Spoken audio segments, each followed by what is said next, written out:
Last episode में चिलियूस की मौत से काफी ज्यादा टूट जाता है और अब आगे हम एक जगह सीन देखते हैं जहाँ पे एक सोल्जर 007 रूम को गार्ड कर रहा होता है। तभी कोई उसके तरफ आगे बढ़ता है और वो बंदा कहता है, कमांडर आप यहाँ क्या कर रहे हैं? हमने सोचा था कि अब मर गए हैं। और वो बंदा उसे एक पेपर देता है। वो बंदा पेपर को पढ़ते हुए कहता है, माय लॉर्ड, अगर मैं कह सकूं, इस कैदी को सर एल्डिस रोज ने यहाँ रखा है। ये कैद के ओडी के उसके साथियों के रिश्ते को सही रखने के लिए है। अगर आप इसे छोड़ देंगे तो वो इससे बुरा मान सकते हैं। कमांडर कहता, हम वॉर में है प्राइवेट। मैं यकीन दिलाता हूँ कि सर एल्ड्रिच तुम्हारी ही राय रखते थे, पर मैंने उन्हें अपने साइड में मना लिया है। कुछ अमीरों की सोच की मुझे फिक्र नहीं। ये वेपन मुझे अभी तुरंत दे दो।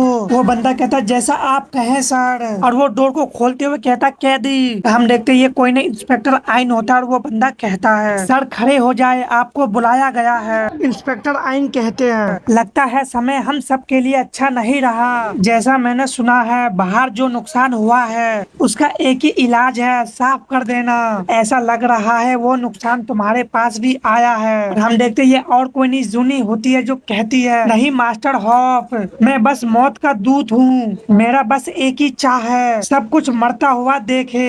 नेक्स्ट सीन में देखते हमारा और राय प्रैक्टिस कर रही होती है। राय बार बार पंच को मार रही होती है और हमारा उसे रोकते हुए कहती है, बहुत ही बढ़िया यंग लॉर्ड, तुम अपनी कीमियो बॉडी की ताकत समझने लगे हो। हमारी ताकतों में से एक है हमारी फिजिकल स्ट्रेंथ। जल्दी तुम रॉक आर्मर तकनीक में महारत हासिल कर लोगे। सोटो क्लैप करने लगती है और ये सब ऊपर से लॉर्ड हेवन देख रहे होते हैं। और वो कहते हैं, जब मैं 8 साल का था लॉर्ड मिखाइल, मैंने अपना पहला खिलौना कार बनाई थी। कुछ ढक्कन, रबर बैंड और उस पर मैंने बिजली के निशान बनाई। उस पल तक मैं कभी इतना प्राउड महसूस नहीं किया था। मैं इंतजार नहीं कर सकता था कि इससे भी अच्छा बनाऊं। लेकिन 8 साल की उम्र में मेरे 2 बच्चे जंग लड़ चुके थे। जंग इंसान को सख्त बना देती है, हम दोनों ये जानते हैं। पर इस बच्चे का क्या, जिसका दिमाग कभी नहीं समझ पाएगा कि कौन सा कत्ल सही है और कौन सा गलत। मैंने इनसे पहली बार 30 साल पहले क्यूटो में एक काम पर मिला था।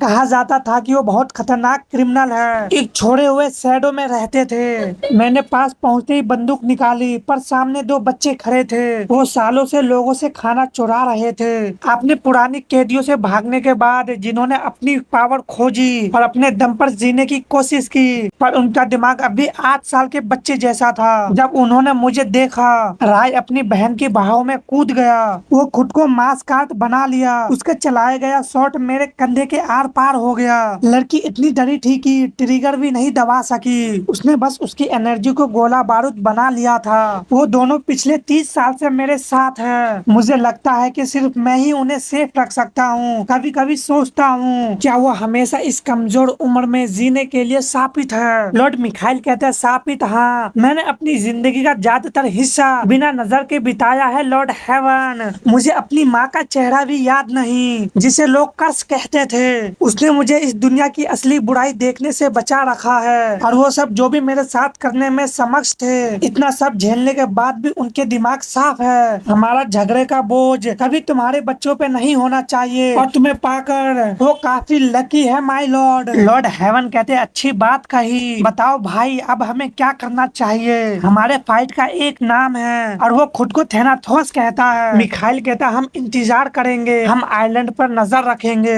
जब अंदरूनी फाइट शुरू होगी, हम सही लोगों को सेफ रखेंगे और सीधे लियो के वेसल पे नजर रखेंगे। थेनाथोस खास ध्यान दे रहा है ट्रिनिडा और टुबुगो पर, और साथ ही लॉर्ड हार्ट यहाँ है। मुझे लगता है कि वो अभी यहाँ आएगा। कमांडर ग्रे एक जंग शुरू करेंगे, हमें उस पर भी नजर रखनी होगी। जब वो ट्रिनिडा के बिगड़ी राजनीति को फिर से काबू में लेंगे, तो केओडी को एक वफादार साथी मिलेगा। मुझे बस डर है कि उसका गुस्सा कितना फैल सकता है। हम बस नुकसान को कम करेंगे। नेक्स्ट सीन में हम काफी आलीशान बिल्डिंग को देखते हैं, जिसके बाहर काफी सारे पुलिस वाले होते हैं और रिपोर्टर बता रही होती है, हम सीधा लाइव कर रहे हैं। हैं हेड चांसलर एवल के कैसल से, जहां वो पिछले साल के आतंकी हमले के बाद गंभीर हालत में हैं। ग्रे हाउंड के नाम के सोल्जर ने महल के बाहर घेराबंदी कर रखी है। पूर्व मंत्री ग्रे ने चांसलर पे भारी सबूत पेश किए हैं और वो कह रहे हैं कि उन्हें तुरंत न्याय के सामने लाया जाए। केओडी के साथ से उनके आरोप और मजबूत हो गए हैं। ग्रे वॉकी टॉकी पे बोलता है, एवल जो लोग तुम्हारे गर्दन पे खड़े हैं उनकी ओर से मुझे ताकत मिली है। बाहर आओ और उनका सामना करो। क्या तुम्हें लगता था कि तुम्हारा राज इतना सेफ है कि तुम बच सकोगे? और जो 4 सुअर तुम्हारे साथ थे मुझे तभी मार डालते जब तुम्हारे पास मौका था। क्या तुम सोचते थे कि मैं सब भूल जाऊंगा? मैं नहीं भूलता एवल। तुम्हारी लालच भरा संगठन तुम्हारी तबाही के कारण बने। जो कुछ तुमने अपने ही लोगों को बेचकर पाना चाहा वो तुमसे छीन लिया जाएगा।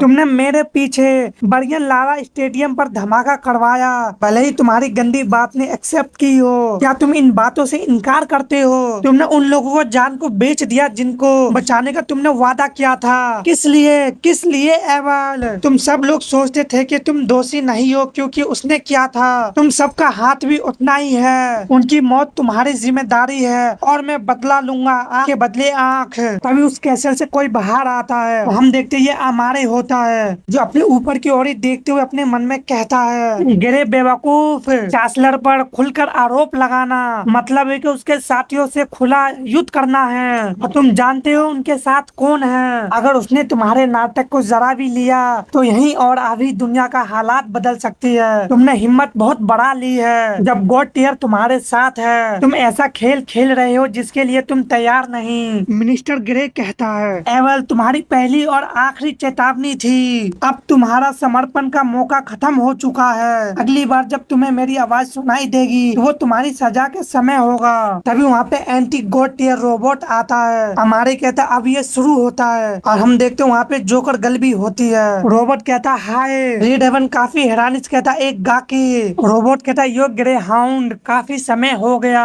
वो गंजा वाला आदमी कहाँ है जिसकी शानदार मूंछें थी? कहीं तुमने उसे हटा तो नहीं दिया? हमारी छोटी सी फाइट अभी अधूरी है। मैं मान लूं कि वो पेटामॉर्फ पर है ना? और हंसते हुए कहता इंसान हमेशा उस चीज से डरते हैं जिसे वो कंट्रोल नहीं कर सकते। तुम लोग उस चांसलर के लिए आए हो जो अंदर है, तो तुम्हारी क्या प्लान है? जो भी है वो तुम्हारे लिए बुरा कदम होगा। तुम्हारी छोटी सुरक्षा अब नहीं रही। अब तुम मुझसे कैसे निपटोगे? तभी एक लेजर रोबोट के आंख के आर पार हो जाता है। हमारे काफी हैरानी से कहता नामुमकिन। हम देखते ये गिरे किया होता और हमारे अपने मन में कह रहा होता है, क्या वो गोली रोबोट के रॉक आर्मर को चीर के निकल गई? मैं उस वेपन को नहीं पहचानता ग्रे। सिर्फ एनर्जी ही कीमियो आर्मर को तोड़ सकती है। क्या तुमने इसे सीक्रेट तरीके से हासिल कर लिया है? तुम्हारे इंजीनियर ने कैसे गोली पर एनर्जी की परत चढ़ा दी? यही है तुम्हारा उस खुले भरोसे की असली वजह है ना ग्रे? तुम ग्रे हाउंड ने अपनी टेक्नोलॉजी बढ़ा ली है। रोबोट हंसते हुए कहता beast shift nine tail fox. Lord heaven आगे बढ़ते हुए कहते हैं, ग्रे अपने आदमी को नीचे खड़े करो, वो एक गाके है। तभी वहाँ पे जबरदस्त धूल हो जाता है और हम नाइन टेल फॉक्स को देखते हैं जो जबरदस्त धार लगाता है। तभी लॉर्ड हेवन काफी हैरान होते हैं क्योंकि ग्रे के पीछे एक पोर्टल ओपन होने लगता है जिसमें से थेनाथोस बाहर आने लगता है और कहता है और ऐसा है जैसे कोई उत्सुक आदमी, उसे उकसाने के लिए बस एक कदम ही चाहिए। और हम देखते हैं थेनाथोस नाइन टेल फॉक्स के आगे होता है। सेवन हैंड एलिस कहती है, दैट लॉर्ड माय लॉर्ड, अगर आप अकेले उससे लड़ेंगे तो आप दोनों मारे जाएंगे। मुझे इजाजत दीजिए मैं जजमेंट चैन बुलाऊं। मैं लॉर्ड हेवन की मदद करूंगी और हम यहीं इसके पाप को खत्म करेंगे। मौत का सौदागर हमारे सामने खड़ा है, हमें अभी कार्रवाई करनी होगी। लॉर्ड मिखाइल कहते हैं, ओ एलिस, अब जो होने वाला है वो इंसानों की बस की चीज नहीं, लेकिन जैसा तुम चाहो। थेनाथोस कहता है, स्टोन व्हील, माल हाजर की स्वॉर्ड, उसकी अजय पावर की वेसल, उसका सबसे बड़ा खजाना और मर्लिन का तोहफा। और हंसते हुए कहता है, जैसा तुम देख रहे हो जो भी मेरे खिलाफ होता है वो मरता है, लेकिन मैं अब भी जिंदा हूँ। समय भी मेरी चीजें मुझसे नहीं छीन सकता। माल हाजर मर चुका है। और अपने स्वॉर्ड को उठाते हुए कहता है, जल्दी तुम सबका भी यही अंजाम होगा। मेरे आगे झुको तो शायद मैं तुम्हें दया दिखाऊं। जमीन पे एक स्लैश लगाता है और कोई कहता है विद्रोह की लहर। हम देखते हैं अमेलिया और आइन होते हैं। थेनाथोस कहता है, ये संख्या कुछ नहीं बताते। तुम लोग मुझे ऐसे घिर चुके हो जो पहले ही मरेंगे। अगर तुमने नहीं समझा तो मैं साफ कर दूं। मेरे पास तुम्हारे फर्स्ट लेवल की 3 मेंबर की एनर्जी है। मेरी पावर अब गॉड टियर से भी ऊपर है और भी बढ़ रही है। तुम लोग मेरे सामने टिक नहीं सकते। मैंने ये तय कर लिया है, जो मेरी गुलामी करे उसे छोड़ा जाएगा, बाकियों को मार दिया जाएगा। लॉर्ड हेवन अपने मन में कह रहे होते हैं, हमें लड़ना ही होगा और कोई रास्ता नहीं। पर अगर हम यहीं रुके तो पूरा आइलैंड डिस्ट्रॉय हो सकता है। डैम इट, उसके सेवक परेशानी खड़ा कर सकते हैं, पर अगर मैं उन्हें काफी देर तक रोक सकूं तो मैं लॉर्ड मिखाइल के लिए एक चांस बना सकता हूं। अगर ये 1-on-1 होगा तो वो थेनाथोस को हरा सकता है। नाइनटेल फॉक्स धारने लगता और थेनाथोस कहता है, खड़े मत रहो इंसान, अपना फैसला करो, मारे जाओ या फिर अपने नए मालिक के सामने झुको। तभी विस्फोट का आवाज आता है, जिसे थेनाथोस एक माउंटेन को देखता है तो उस पे आग लगा होता है और मुस्कुराते हुए कहता है, ग्रीटिंग भाई। हम देखते हैं वहाँ पे ची खड़ा होता है जो थेनाथोस को घूर के देख रहा होता है। लॉर्ड हेवन अपने मन में कहता है, लॉर्ड हार्ट, ये बहुत जल्दी है, मैं तुम्हें देखकर खुश हूँ, लेकिन तुम यहाँ इससे लड़ने का इरादा नहीं रख सकते।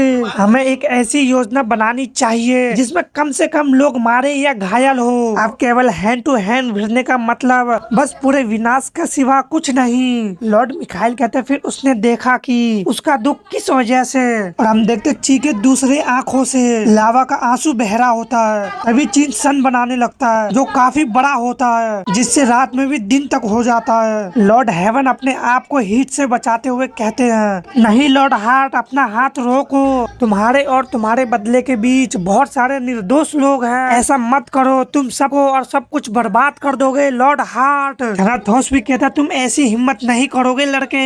तभी ची आगे बढ़ने लगता है और लॉर्ड इलियोस कहते हैं, ची नहीं। लॉर्ड हेवन चिल्लाते हुए कहता, भागो मंत्री ग्रे, छिप जाओ। सोल्जर भी कह रहा था, भागो सर भागो, लेकिन चीज सन को लेके आगे ही बढ़ रहा होता है, काफी जोरों से चिल्लाता है। हम देखते सन के अंदर जो भी आता है वो पल भर में ही भाप बन के उड़ जाता है। हम तभी काफी सारे रोशनी को देखते हैं। अच्छी किसी और ही जगह पहुंच जाता है। लॉर्ड महलाला कहता है, तुमने ये क्या कर डाले। ची कहता, लॉर्ड महलाला, क्या ये आप कर रहे हैं, ये जगह क्या है। लॉर्ड महलाला कहते, नहीं माय लॉर्ड, ये मेरी समझ से परे हैं, यहाँ अपना ध्यान रखना, हम बिगनिंग में खड़े हैं यहाँ। अभी हम देखते हैं वहाँ पे 2 बंदा और होता है। हम देखते हैं एबल और थेनाथोस होता है। थेनाथोस कहता है, क्रिएशन का रूम जहाँ सब कुछ बनाया गया था, इतना समय हो गया था कि मैंने सोचा था कि मैं इसे पहचान नहीं पाऊंगा। जी भड़कते हुए कहता, तुम।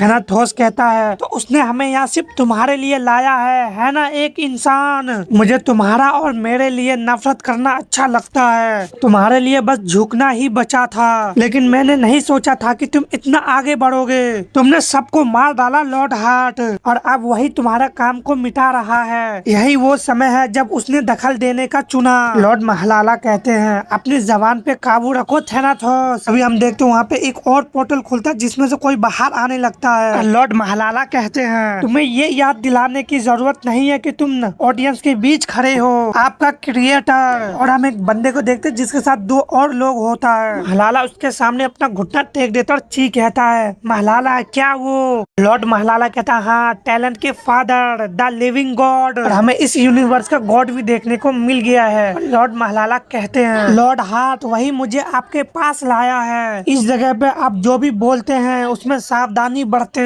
थेनाथोस अपने आप को ऐसा रखता है जैसे वही बिगनिंग है, लेकिन वो भी अपने क्रिएटर की पावर का सामना नहीं कर सकता। और हम देखते हैं थेनाथोस भी अपना घुटना टेक देता है। क्रिएटर कहता, तुमने वही टैलेंट बर्बाद कर दी जो मैंने तुम्हें दिए थे। जब तुम्हें उनका सहारा बनना चाहिए था, तुमने उन्हें अपने फायदे के लिए यूज किया। याद रखो, ये पावर मैंने ही दी थी, मैंने आंखें बंद नहीं की। तुम्हारा काम, चाल और झूठों ने मेरी बनाई खूबसूरत चीज को खराब कर दिया। तुम सोचते हो मैं तुम्हें डिस्ट्रॉय करने आया हूँ, एलेमिलेख। नहीं, मैं तुम्हें ऐसे किसी हाथों से सजा दूंगा जिसे तुमसे नीचे बनाया गया। ची काफी ज्यादा हैरान हो रहा होता और गॉड से कहता है, वो यहाँ है, अभी क्यों नहीं, हम इसे खत्म कर सकते हैं, इसे बचाया नहीं जा सकता तो इसे अभी क्यों ना रोक दे। क्रिएटर कहता है, क्या इससे सब ठीक हो जाएगा। मैं तुमसे पूछता हूँ ची, इसके फॉलोवर का क्या होगा। लाखों लोग जो धोखे के साथ है, क्या इसे अब मार देने से वो अचानक बदल कर उसकी जगह काम करने लगेंगे। और अगर उसे मारना ही पड़े क्योंकि तुम उसके लिए कोई उम्मीद नहीं देखते, तो क्या तुम उन सभी के साथ वैसा ही करोगे, यहाँ तक कि उन लोगों के साथ जो धोखे में थे, बिना इसके कि वो थोड़ा कम बुरे होंगे। होंगे पर फिर भी बुरे ही रहेंगे। ची कहता क्या वो और ज्यादा चोट पहुंचा देगा।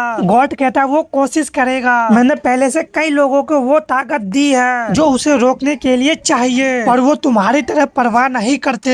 ये कभी सिर्फ उनके बारे में नहीं था, वो सोचता है कि सब उसकी वजह से हुआ क्योंकि उसे ठेस पहुंची या वो अलग था, लेकिन घमंड ने उसे खो दिया। जब उसने दूसरों की मदद छोड़ दी तब वो गलत हो गया। मैं उसके कामों को बदल दूंगा, मैं उन लोगों की आंखें ठीक कर दूं जिन्हें उसने अंधा कर दिया है। और ची के बॉडी पे हाथ रखते हुए कहता है तुम किसी भी हालत में किसी को मारने से बचो, मौत से तुम्हें न्याय का सुकून मिल सकता है क्योंकि किसी और का दर्द तुम्हारा दर्द कम करता है, पर दया का मतलब है दर्द सहना ताकि कोई और जिंदा रह सके। अपने गम को खत्म करने के लिए किसी को मारना कमजोरी है, दया करना असली पावर है। बहुत से लोग इसे कभी नहीं समझ पाएंगे। मेरी योजना पहले से ही चल रही है, मैं इसे खत्म कर दूंगा। बस एक बात मान लो, तुम ही योजना हो, दूसरा चॉइस नहीं थे। और ची की बॉडी गॉड की एनर्जी से ग्लो करने लगती है। और इसी के साथ इसका जितना भी चैप्टर आया था मैंने उन सभी को कंप्लीट कर दिया है। तो जब तक आप मेरे दूसरे सीरीज सुपर ह्यूमन एरा को एंजॉय कर सकते हो, उसका भी 200 प्लस चैप्टर है और मैं सभी को कंप्लीट करूंगा। तो मिलते हैं नेक्स्ट सीरीज में, बाय बाय।